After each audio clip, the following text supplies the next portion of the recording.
நான் தீபாவளிக்கு பாயாசம் செய்ய போறேன். இது மாதிரி சேமியாவை எடுத்து வச்சுக்கிட்டு கடாயில நல்லா அது சூடாகிற வரைக்கும் அதை காய வச்சிடணும். அதுக்கப்புறம் சேமியாவை எடுத்து வறுத்துடணும் போடணும்.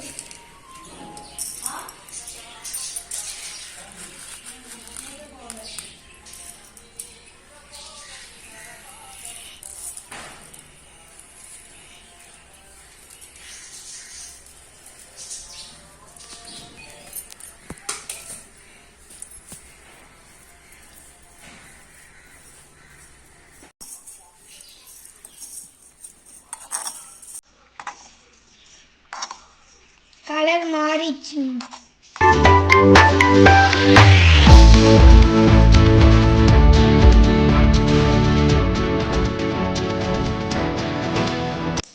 பாத்திரம் சூடானதுக்கப்புறம் பால் ஊற்றிக்கணும்.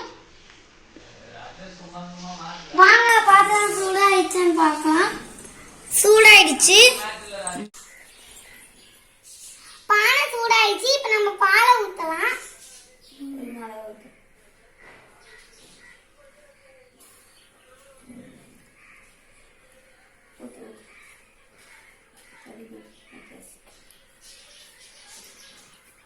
ஒரு அளவுக்கு கொதிச்சிச்சு. இப்ப சக்கரை போட்டுக்கலாம்.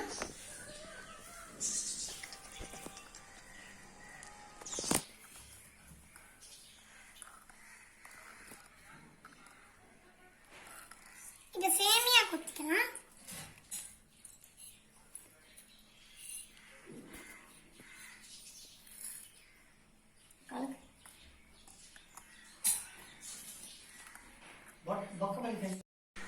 நம்ம கொஞ்சம் நெய் ஊத்திக்கலாம்.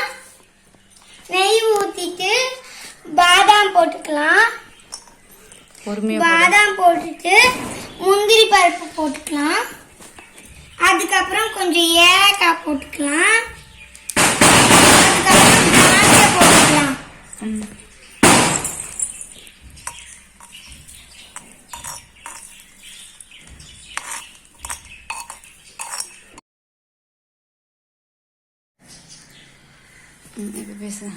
நல்லா பாயாசம் வெந்துருச்சு. இப்ப நம்ம வறுத்து வச்சதெல்லாம் சேர்த்துக்கலாம்.